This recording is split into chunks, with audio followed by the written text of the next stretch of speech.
Let's get right into another episode of the Hollow Points podcast, where we accept the challenge of providing dangerous, thought-provoking, and sometimes controversial insights into life's most common topics. Where she done got with a dude that she thought was going to mature or change into something that he never gave her any indication. That's why I got a lot of sympathy for dudes.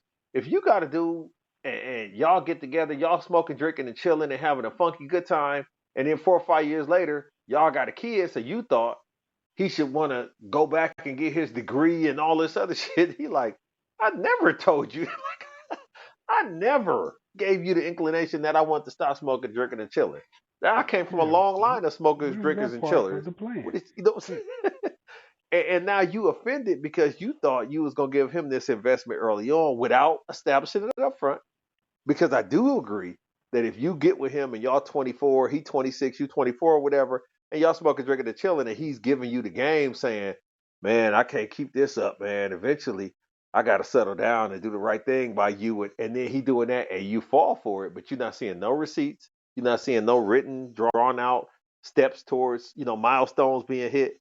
That's on you. You can't be upset because he is being who he thought you wanted him to say he was going to be, not who he ever intended to be. And that's the problem. That becomes the problem. But once again, a lot of people just ain't worthy of greatness. They're not worthy of greatness. And the reason why a lot of people don't reach greatness is because they're okay with just being good. And it's easy to be kind of good in the hood. That's so easy. Because you Lead always with that. comparing yourself to lesser thans. Lead with that. I just want to be good. I don't want greatness. I'm not greatness, and I don't deserve greatness. Man, oh, you ain't gonna never get nobody to admit what they don't deserve because they don't think of deserving as an input game. They think of deserving as a blessing game. See what I'm saying? Who See, has the power to bless? Because people act like anyone has the power. Who has the power to bless? they think that all blessings come through God and that they come that He operates. See, that's where the catch-all of mysterious ways come in. They feel Well, like when these I arbiter. sneeze, I need people to shut up. they, they want they want to the Why they God blessing bless me? you. They because they want to let you know that they want for you to be blessed to be better. It's more of a politeness. It's a politeness at that point. They want you to know, hey, I wish that you would stop sneezing, but that's the best way to say it. Hey, could you cut out all that sneezing? Because think about this. Think about this. And now that you brought that up, um, I have a sincere disdain for telling somebody God bless you more than 3 times. Let me explain the Okay. scenario. Yes. You sneeze, and I'll be like, God bless you. Me and you in an office setting. You sitting in the cubicle behind me, and you sneeze. Choo. God bless you. Oh, thank you. Choo. God bless you. Thank you. Choo. I don't want to say it again. but why Well, don't I at want that God to point, bless you after at this that third point, one? the spirit has spoken. That's At what I'm that point, saying. You exactly. So you can sneeze 10 more times. You're not getting no more God. I'm not wanting God to bless you any longer. you better than me because I don't. I never say bless you because I believe God blesses you. But Who am see, I to try to tell God what to do? it's the confirmation. It's the tongue. It's the power of the tongue. And so you're confirming that what they should know is that God is going to bless them off of this affliction. But after three, I think God is teaching you something different. I think, so I got to let him cook. But at some point, if you pass the age of 5, you should know already God is gonna bless you. So nobody should you, have to repeat that. you should hope, man. You should hope because the problem is this: if you sit down and if you take out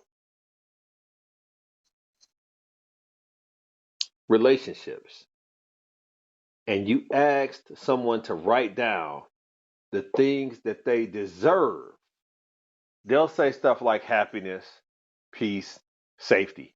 Okay. Then you have them put a list of the things that they worked for.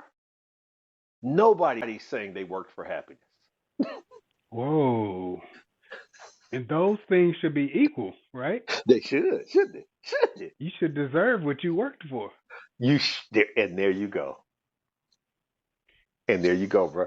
That's what it is. The problem with these blessing things is you take the onus of your investment out of it. You leave it in God's hands. I let go. Oh, what did you crash?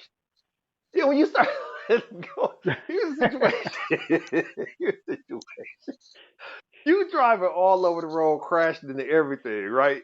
Like you Hmm. you you fucking up the trip, bruh. You driving, you crashing into everything, and then you let go and let God, and you think that thing goes go straight? You're a road menace, fam, to your life. You're a road menace to your life. Letting go is not the answer. Gaining a focus and a control is the answer. I ask God for strength and clarity, not let go of the wheel. I said, God, give me strength and Not clarity for behind this autopilot wheel. ability. You didn't ask Shit. God for autopilot ability. Man, you gotta start baby steps, right? But yeah, that's just that just it bothers me whenever people put themselves in a situation where they feel like he's just gonna take care of it. That's just gonna be it. And God helps those who help themselves in the concept of you have to take first steps. You have to make those investments, or you have to change your perspective, and then allow him to give you strength to see it through. He'll strengthen you and that kind of thing. And the same thing is with relationships. If you really want a better output in your relationships, qualify your inputs. Because the last thing you're going to do is put a Hmm. quarter in the machine and win $1 million. That machine does not exist. The $1 million machine is the $5. You know what I'm saying? It's the $10. Right. Yeah. Yeah. You can put as many quarters as you want to. The machine's not made for that. You're a quarter. You're a quarter hoe, and you try to get $1 million dude. No, that's just You not how can't this do that. works. You got to get bubble gum. You can't get the necklace. Thank you. There it is. There it is. And that's the thing. And then another thing is when you start making concessions. So yes, he's yes, he's not this and not this and not that and not that, but he is this. My sister has a situation where she will get involved in relationships and make concessions. What she hasn't done is, and I did this in my relationship, and it kind of backfired on me because I didn't ask God for enough. But at the time, I was Hmm. trying to be responsible and shit. So I asked him for stuff that was really important. I should have asked for some extras. Shame on me, but now I know. But I asked for like values, family oriented, considerate, well thought out, mature. I asked for these things that I thought was, which they are, stable things Yeah. to initiate long term success. You know Yeah. what I'm saying? I should have asked for, wouldn't mind going to a concert or the club every now and then. Like I should have asked for something like that. Likes music. I should have been a little more lengthy. I should have been a little more lengthy in my, likes cartoons. But I asked for things that I thought were of high value. But the You one got the thing I big wasn't rocks. gonna You ain't getting right, everything. right, exactly. But the one thing I wasn't gonna do was say that I know I needed someone to have these qualifications, and then started making concessions after I, uh, know what I want. So if I know what I Hmm. want and I know what I want, then all that I'm telling myself is either I want the wrong thing for me and that has to be revealed to me, or I have to wait until it shows up. Because as I stated to you earlier, you got a woman and she says, I want a guy, he's tall, he's educated, he's athletic, he's funny, um, he's a good dancer, and trying to think of if something else. He's good with children.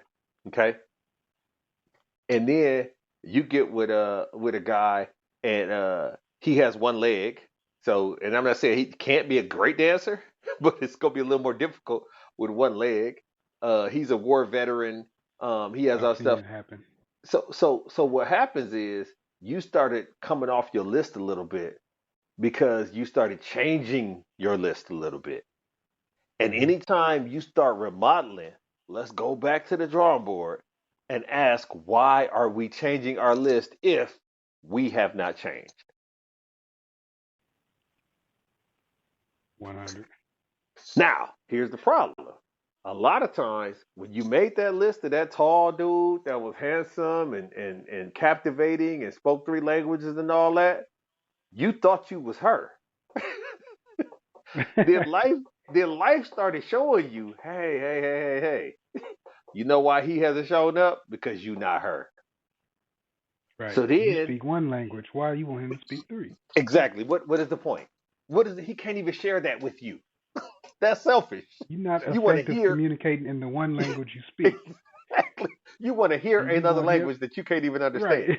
Yeah, so with that all being said, um, you start realizing the reason why those things that you say you want or that you read in a book or that somebody else had isn't coming to you is because you don't deserve those things or you haven't worked for those things. Then all of a sudden, you start saying, well, I'll take somebody that's a mechanic that, whatever. And ultimately, you started taking exceptions and having guys in your life that you honestly know in your heart of hearts is on your level. Nothing will ruin a relationship more than somebody believing the other person is not equally yoked or on their level. And that happens so quickly. It happens so quickly. I told my sister, uh, look, this is what we're gonna do. From now on, you're gonna talk to a guy because she was running through dudes and getting disappointed and I think she was inappropriately assessing situations and that happened. So I came up with this hustle where I said, look, if a guy make it 7 days with you, he's guaranteed to a 30-day contract. So that means you cannot stop talking to him if he make it past 7 days. Because what was happening is he would get to like day number 14 or day number 19, and she would say, I knew I should have stopped talking to this nigga 3 days in. But once I put the threshold on her and said, look, if he make it 7 days, he get a 30-day contract. So you can't sabotage this or run him off before 30 days is up. If he make it to the 30-day contract and he make it to 31 days, he gets 6 months. She says since she started that rule, no one, no one, two people have, she said about four have made it past 7 days and two have gotten to the 28th day before she had to cut them for cap rule.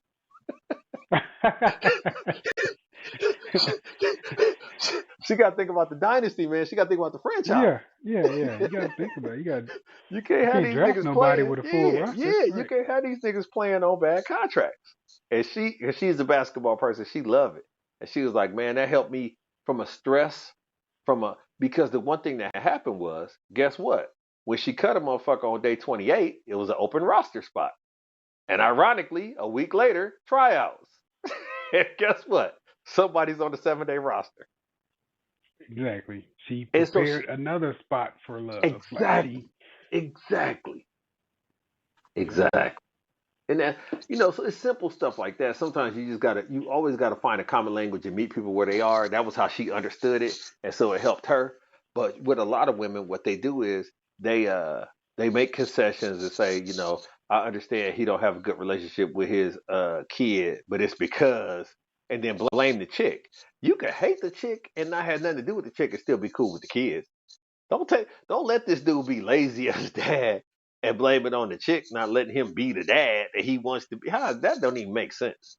Um, or but a lot of women are thinking if he's doing all this and it's going somewhere else, that's less that I'm able to receive, or that's less that I'm able to get out of the deal.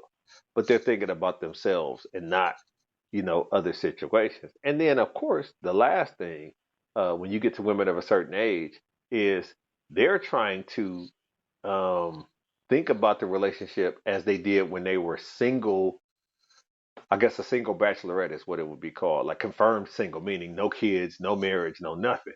But once you got certain demerits or certain things that you've checked off from a box perspective, you have children, you have been married, you have you know changed your last name a couple of times or some things like that. You're no longer a confirmed bachelorette, then you have to start putting yourself in a situation where the thoughts that you had when you was a bachelorette and you did have the ability to pick and choose, them choices ain't the same no more. So now, Nope. hey, who he is, he has to be that not only for you but for your kid, but then he also has to probably be that for his kid. So it's you dividing the pie that much more, so you can't be as critical. When you 19 and when you 20 and it's you and him, y'all can go on trips to different places. Y'all can do different things financially, suitable for y'all situation without having to make all these layered plans. Like, hey, you want to go to Vegas or you want to go to Jamaica, you want to do this, you want to do that. That's cool. When you get grown and you got kids and all that, that becomes a 6 month odyssey. That becomes an 8 month Right. odyssey where we have to actually put in the work. We can't just jump up and go because we have responsibility. And as responsibilities are introduced, you get a different person. And if you got a guy that's putting pressure on you to forego your responsibilities, that's not going to be, man, that ain't going to last long because you can't forsake the children because he like to get up and go because he doesn't have his kids or his kids live in California. And you know what I'm Right. saying? His life is not your life. So I don't care how cute he thinks you are. You got to let him know I can't get down like that. I have, things that require my attention. Now, of course, he going to say, okay, but what you want to do is hold off long enough to see if it's really okay. You got to hold off. And that's where my sister is with she got a son in this situation where that 28-day dude is because he start getting antsy. Like, man, I want to have fun and do stuff. And she's like, I told you, that's a 2 month schedule. You got to get on the books That's early. right. You know what I'm saying? I, yeah. I don't have time for that I right don't now. have time for that. Right. Exactly. Exactly. And you knew, and that's the thing. Women think they want to be swept away. They want to get with a guy that shows them a different perspective. But the fact is this: a vacation and a lifestyle are two different things on purpose. Yeah. Yeah. so, Vacations so has nothing to do with life. They have it has nothing to do with nothing each to do, other. man, nothing to do with each other. So when you get a dude and he giving you these vacation vibes, you have to understand this is not a lifestyle situation. You're not gonna be able to do this long term. You're not gonna be able to just jump up and do and go and all this and all that. I wanted to great story you have as far as hey, we got this set up, we got this understanding of how the bills work and how we're going to attack certain things, certain goals that we have. And then you say, I can't afford to keep up my end of the bargain. We got to make another plan. And you're like, okay, no problem. I'll restructure some things and make sure that we don't fall behind on the bills. We don't do this. We don't do that. Then, 2, 3 months later, hey, we never go out. Nigga, yeah, let me show you the spreadsheet. the Right. going Yeah. the going out You balance couldn't hold had up. Yeah. That was low on the priority list, remember? Do you exactly. want lights or do you want to go out? Exactly. Exactly. So it's back to what you say all the time about people do a lot of adding with the without the appropriate amount of subtracting. You have to rebalance. You have to create balance at all times. And the problem with creating balance is it's a maturity exercise. It's a honesty Ooh. exercise. It's an Yes. exercise in reality. And people don't like the bank at the bank of reality. They like to bounce checks like a motherfucker, like because they want to fake it till they make it. They want to just not right now. I don't want to talk about it right now. I don't want to deal with that right now. Okay, that's not going away, right? Like I said, one of my Right. biggest things is, well, the next time we talk, it'll be about this. I might have to steal that, man. I might. Yeah, yeah. It's not just gonna go. I've been in relationships where things have festered, and ultimately, I've been in significant relationships. I've been in my current marriage where something was brought up. Golly, that shit was crazy too. It was 10 years later. I thought it had. Yeah, she got a bad memory. I thought it had been died. I thought it had been died. Like I had not only had it, I thought it had died. Some people think it's funny in love. Some people think of love as the judicial system, the legal system. Okay, Hmm. so they feel like once you, but it is like the real judicial system if you black, because just because you served your time doesn't mean that all is forgiven and you could just go back to what you was doing. It's just, you go in, you serve your time, and then you got that scarlet letter on you in perpetuity. You got things that you have to, it never goes away completely. And so that's how apologies go in marriages. Whereas, okay, you know what? You supposed to do this. You served your time. You gave the 4-carat ring like Kobe did. You know what I mean? You felt like we good.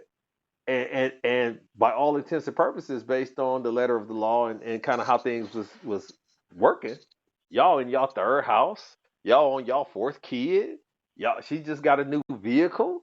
Everything seems like that's in the past. That man, we done with that. And then all of a sudden something to happen, and she'll bring it up like it was 2 days ago. I knew, I knew this. I knew this. And it could be something simple like 10 years ago you went to your boy bachelor party and got drunk and didn't call, and she was worried about you, and then when she finally got up with you, she wanted to know what was going on. Why didn't you answer your phone? Why didn't he answer his phone? She was about to call the police, all of that, right? Just drama. And you're like, man, I apologize. That was insensitive of me. I shouldn't have had you worry. You get your flowers, you take her out to dinner. All of that is good. 24 years later, 24 years later, your phone dies. And the timing of whatever, and she can't get in touch with you. As soon as you walk in, she's like, what's going on? I've been calling you. Oh, yeah, my phone died or whatever. I didn't know if you was at another bachelor party. What the fuck? You be confused? She never got her look back. Never. Here's the deal. Based on everything that had happened, you assumed that she had got her lick back because you said, I apologize, and she said, okay. Then she allowed for you to shower her with gifts to reinforce the apology, to which she accepted, meaning okay. So you felt like you did your time. Your sentence was served. And she was going to allow for you to move on because America is the country of second chances. And no, that never. And one of the things I've heard a couple of times is I can forgive, but that don't mean I forget.